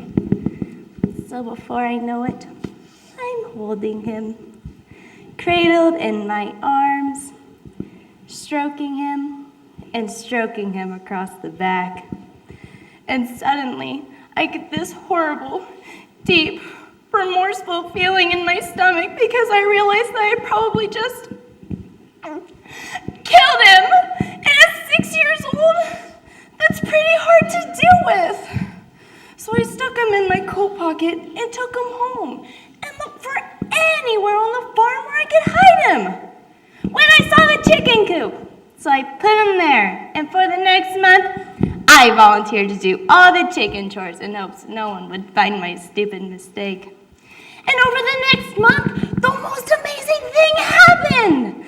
My rabbit stopped sleeping in the corner by himself and started sleeping with the hens at night. Then he stopped staying indoors all day and started coming out in the coop yard and playing with the chicks. He even stopped eating the lettuce that I brought him and started eating the chicken feed. And I thought, wow, maybe he's not going to die because of my stupid mistake. But just as soon as it started, it stopped. He stopped playing, and he stopped eating. He started sleeping in the corner again, alone, growing skinnier and skinnier. And I thought he was going to die for sure this time. My mother took one look at him, and then at me, and she said, He knows he's not a chicken. He knows he's something else. You have to let him go. That sick feeling in the pit of my stomach told me that she was right. So that afternoon, I gathered up my rabbit and put him in my coat pocket and took him back out to try to find the exact spot on the path where I'd found him almost a month earlier. And that afternoon, while I was taking care of the chickens, that sick feeling in my stomach disappeared and was replaced by pride. Pride that I'd done the right thing by letting him go. And just when I was standing there, feeling my proudest, I looked down the path and see my brother coming back from a hunting trip. He's got a big, black, shiny gun in his right hand, and in his left, by his hind legs, he's got my rabbit! And he says, "Come here. Today, you're gonna grow up. Today, I'm gonna show you how to skin and clean and cook a rabbit." And that night, at their dinner table, I sat there, and I didn't say a word, and I didn't shed a tear because I didn't want my family to think I was a baby who couldn't handle it. So I sat there with my family, and I helped them eat the one I loved. And you know what? It tasted just like chicken. Thank you.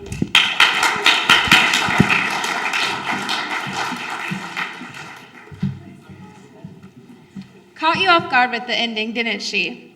Believe me, she's left many a grudge grinning from ear to ear. Our next performer will be another returning state qualifier. Last year, Megan, as well as myself, were fortunate enough to advance to semifinals round in the category of serious solo before we were eliminated. This year, Megan has switched categories and is representing our team with her oral interpretation of poetry.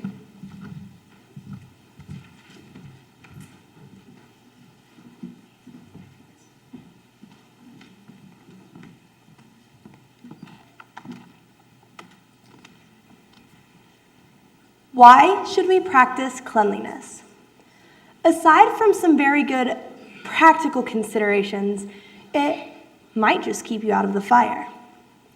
After all, don't they say that cleanliness is next to godliness? The Devil's Bride by Ken Bradbury.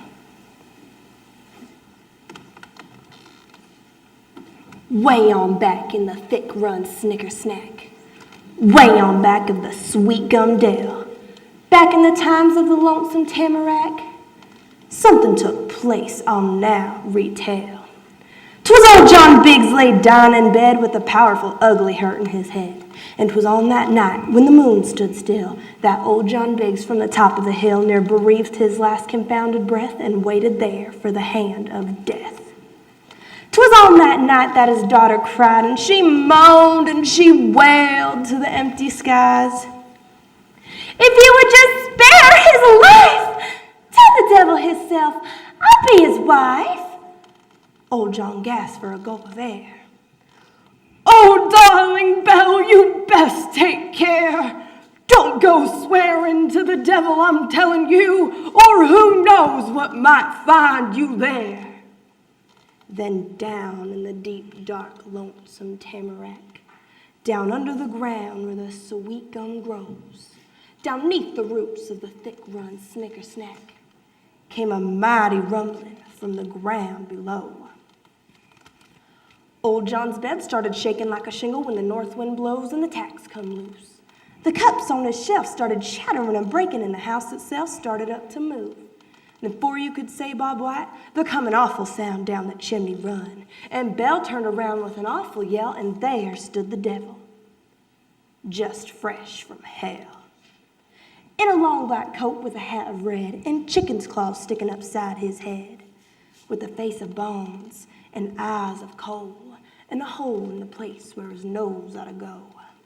And the sulfur stink just filled the room, and his black boots smoked like the mist of doom. His hair greased back to a blackened sheen, and a silver cane with the nub rubbed clean. The devil, he bowed and scraped the floor. "Here I am, don't wish no more." And old John Biggs, he started to breathe, and his hand reached up from his worn-out sleeve, and his eyes grew bright, and his breath came quick, and he found he wasn't near quite as sick. "There now," said the devil, "your pappy's well. Now come with me to my home in hell." Well, there wasn't much poor young Belle could do, 'cause a pact with the devil must hold true, and before he reached to take his claim, her poor old pappy called her name. "Come here, my girl, a final word." And he breathed in her ear so the devil had it heard. And he whispered real soft and he whispered real low. And he whispered something to her that the devil didn't know. And as soon as her old pappy spoke, off went the devil in a trail of smoke, dragging Belle to his home below, where souls that damned forever go. Down through the earth and the rock and the shales, the lights grew dim and the hopes grew pale. Down through the pitch dark depths they flew, poor Belle crying like her life was through. Then up from the middle of the earth, Belle felt a powerful heat like a roaring hearth, and the sweat on her back started running in streams, and off in the distance, she could hear the screams. Then a light broke forth all red and white, and the devil slowed down from his death dark flight. When she opened her childlike eyes, she fell to the floor of a place that looked like hell. When they came to the door of the fiery pit, the devil man said, "Well, this is it. Come on in and drop your coat. It's plenty warm. Feel free to smoke." And Belle, she pushed back Satan's door, and the flames rushed out in a mighty roar. And she thought real hard what her daddy had said, and she wiped her eyes and she cocked her head, and she grabbed the devil aside his ear and said, "There's things I'll need down here. A feather mop, this floor's a mess, with the blood of all those souls, I guess. And a scrub brush too. Now fetch me quick, 'cause the looks of this place just makes me sick. And a gallon of paint, or 6 or 7, and a new front porch, oh, that'll be heaven. And move those sinners way out back. I'll never sleep with sounds like that. And a softer bed, and a brighter chair, and some doilies there beside the stair. And while you're running around fetching me stuff, would you fetch me some soap? I need to scrub. And some curtain rods, and some lilac seeds. Yep, a woman's touch is what this place needs. A sofa there, oh, that'll be real nice. And while you're at it, would you fetch me some ice?" And before she could sweep the ashes out, the devil grabbed hold with an awful shout and flew back up from the land of dead and plopped her there beside her pappy's bed. "Forget the deal, I can't hold true to a nagging woman the likes of you." And he flew like a bat through the dark of night, vowing off women for the rest of his life. And Belle, she kissed her pappy then, and thanked him for the words he'd given when he whispered at her side, for the devil took her for his bride.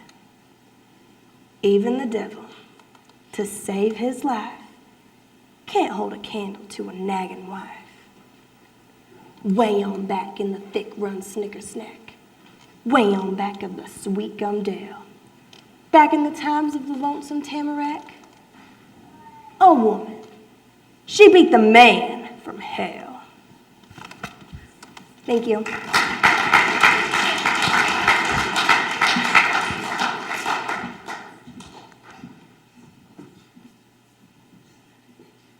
Our final performer for this evening will be last year's 6th place medalist at 2A State in the category of humorous solo, Joel Karg. This year, Joel has switched gears and is representing our team with his humorous interpretation of prose. There are 51 entries registered to compete on Saturday, so he really has his hands full if he's to medal again. Good luck, Joel. Or as I like to call him, Joella.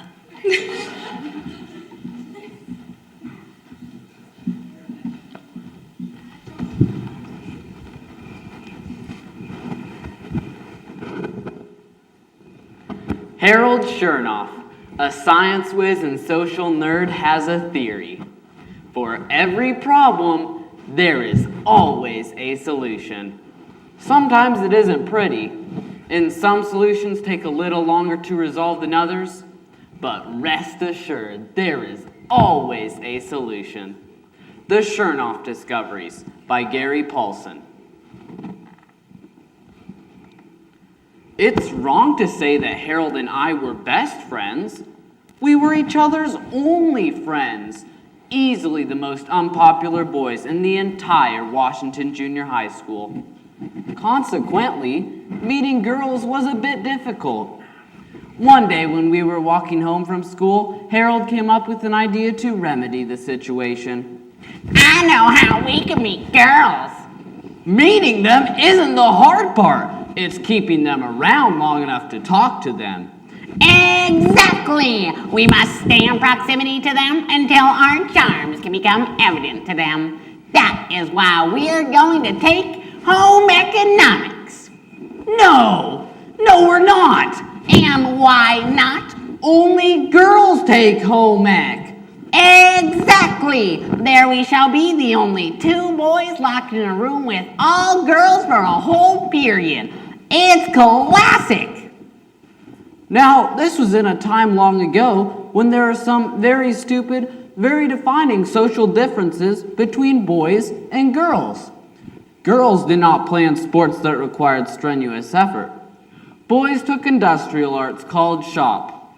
And, well, boys did not take home economics. As soon as we went to the first class, I knew we were in trouble. But we were there, and the girls were there. And before long, it seemed our entire life had changed. Girls were actually talking to me.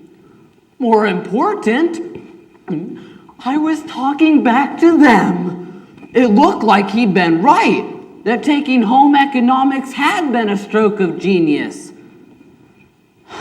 That is, until the football team discovered us. Not the whole team, not at first, but Dwayne Larson, who played center, heard that his girl Betty was spending time talking to Harold. So Dwayne told another football player, who told another, and before long we became, as Harold put it, toys for the football team. They shoved me in my locker and then played catch with Harold, throwing him back and forth like a lanky bespectacled ball. And that's when it happened. They broke his slide rule. I think until then he could somehow have dealt with it. I know I was perfectly willing to not take on the whole team. But that slide rule was Harold's soul. And when he landed on it and it snapped, something snapped in him as well. Nothing happened at first, but 4 days later, as we were going home, Harold suddenly stopped. I've got it! What? How to get back at the team? Harold, it's the football team. You can't get back at them. They're not like humans. They don't feel pain. Exactly my point, and why it's taken so long to come up with the solution. We can't fight them on their own ground. We have to use technology. We must escalate and use a weapon of mass destruction. You mean nuclear? Exactly! But don't you need, nuclear stuff for that? We certainly do, and I know just where to get it. The next day in home economics, he showed up with 2 huge cake pans and spent the whole hour making and baking 2 enormous chocolate cakes, with half the class gathered around watching him. I approached the group and looked over his shoulder. "What are you doing?" "Decorating these 2 cakes. They're for the football team. I thought they might appreciate a little peace offering."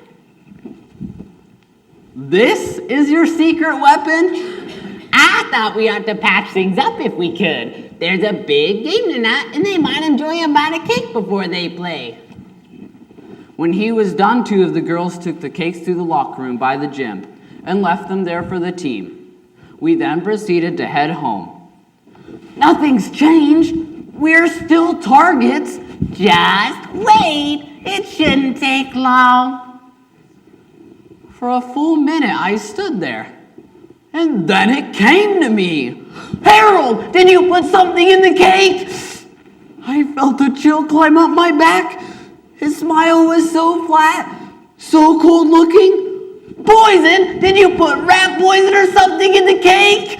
"Not rat poison. I don't want to kill them." Well, to be exactly honest, perhaps I wouldn't mind if a few of them died. But that's not what I did." "But you did put something in the cake." 43 boxes of chocolate-flavored laxative." I let that sink in. I worked at the math for 4 or 5 steps. That's over a box a person. You gave 33 football players over 400 doses of laxative. 516. Exactly. But the coach will probably eat some as well, which will lessen the dose level slightly. "Harold, you could kill them." "Hardly. There probably won't be a game tonight. And I imagine they'll spend an extreme amount of time in the bathroom and no doubt lose some weight. They may even have a stronger version of chocolate from now on. But that's only fair." He took a breath and his eyes grew cold and the smile left him. "After all, they broke my slide rule. Did they expect me to do nothing?" Thank you.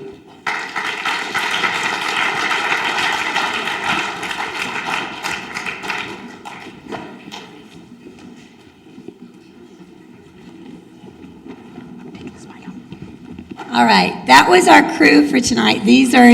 I told them they all have to come back up stage for one more time. 2016 crew that's going to state champs on Saturday, and we'll see what happens. Thanks for coming.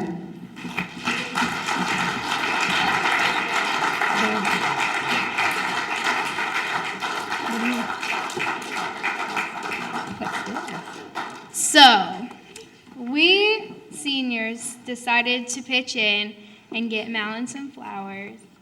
And I think we all really want to say thank you for putting up with us for all these years.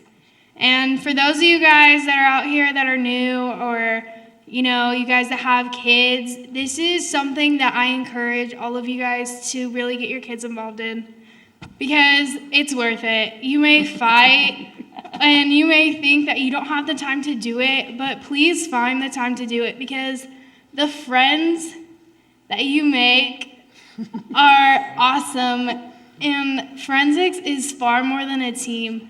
It is really a family, and it's just amazing. So if you guys aren't out, please go out and do it, because it's awesome. And thank you so much, Malin.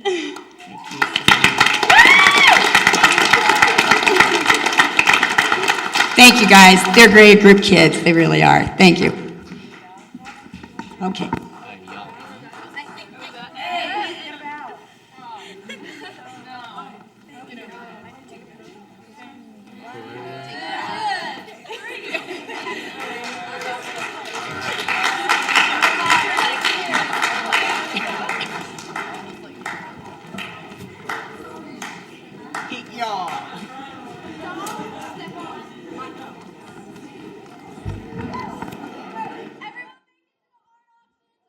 If you haven't been out there, they're asking you to go down to the art auction real quick.